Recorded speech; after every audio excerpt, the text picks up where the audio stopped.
Ei alka. Tervetuloa tänne viimeiseen videoon Sildin lukion Vojomaan toimipisteen A-Pitti Studioon.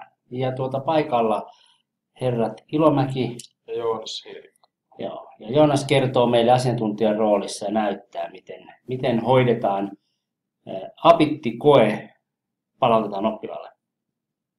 Eikö näin? Joo, kyllä. Ole hyvä, Joonas. Joo, eli sitten ollaan tässä Abitti etusivulla, niin mennään koesuoritukset täältä näin. Sitten painetaan tuo koesuoritukset. Ja nyt sä oot lyönyt tikun kiinni tuohon koneeseen, eli ne tulee Joo, sieltä. kyllä, siis tämmönen, se tikku missä ne Joo. on, niin sai pitää niin olla täällä koneessa kiinni. Joo. Sitten tässä on, sitten editään se tikku täältä, ja tästä, tuohon siirrettävä levy G tällä kertaa, ja sitten otetaan tää Answers Abitti. Tuleeko toi Answers niin automaattisesti? Joo. Joo. Tämä exam on niinku koe Joo. ja answers on sitten niinku vastaukset. Joo. Sitten painetaan vaan tuosta avaa. Sitten siinä menee hetki. Joo. Sitten siellä on yksi opiskelija. Vastauksia näyttäisi olevan 4 ja sitten painetaan arvioi. Ja kolmoskohdasta on tullut täydet pisteet ja kakkoskohdasta ei ole tullut mitään. Ja sitten on nämä sanalliset. Ne pitää erikseen arvioida. Niin, sitten. kyllä. Tietysti, joo. Näytätkö jonkun sanallisen arvioimisen?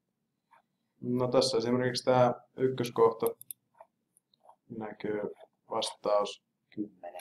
Sitten sä voit antaa niin opettajana palautetta tuosta kommentoimasta. Kyllä. No kommentoimassa.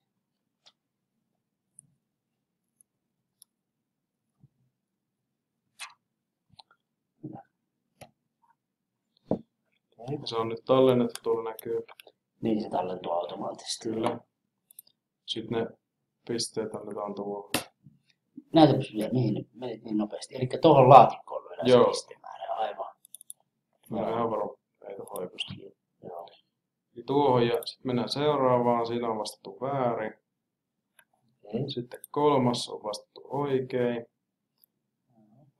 Ja 4. kohta on taas tämmönen sanallinen. Mikäs siinä oli kysymys? Siinä oli se kuva.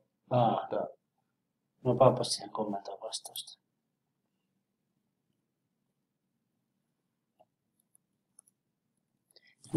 Pystytkö sä tästä näyttämään sitä kysymystä vielä, jos sun pitää muistella sitä?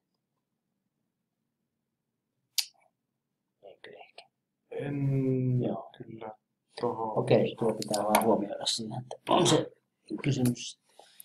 Ja näin. No niin, aivan. Sitten se on, Arviointi on tehty. kyllä sitten mennään kokeiden palautukseen. Ja lähetä kokeet sähköposteihin. Okei, ja onko näin, että se vetäsee nyt, miten tämä nyt sitten etenee? Eli kun sä oot yhden kokeen korjannut, niin mennäänkö aina yksitellen? Vai sitten lopuksi kaikki vetästään kerralla? Kaikki tuossa näkyy, katsopas. Joo, 1/1, niin sitten jos olisi vaikka 20. Ja sitten arvosana annetaan tähän näin. Okei, ne tulee silloin alekkaan tuohon Joo, sitten. kyllä. Joo. Okei, ja sitten nyt menee hietikolle sitten tulos. Tuonne tuli lähetetty ja sitten kun mennään Joo. sähköpostiin, niin siellä pitäisi olla sitten, mutta tätähän te ette varmaan näe. Lähetätte ne noille oppilaille. Mitä? Näitä ei näe opettajat, kun tähän lähetetään. Niin se menee oppilaan, mutta nyt nähtiin sunoma. Kyllä. Ja hietikolle on tullut tollainen viesti. Eli opettaja kokeen ja sitten henkilökohtainen. Ja nyt sitten linkistä sä löydät sen oikean tuloksen. Kyllä. Okei, aivan. Ja mitäs kaikkea opiskelija voi tehdä tälle vastaukselle? Se voi tulostaa tai näyttää kokeen. Eli se näyttää koko kokeen silloin aivan. Joo. Okei. Ja tässä tämä. Okei, kiitos paljon Joonas tästä kokonaisuudesta. Ja jos tulee jotain päivitettävää, niin tehdään tässä kevään aikana vielä päivityksiä. Mutta Kyllä. eiköhän tällä niin kuin perussappuna saada toimimaan aika hyvin. Kyllä. Haluatko sanoa jotain lopuksi? No,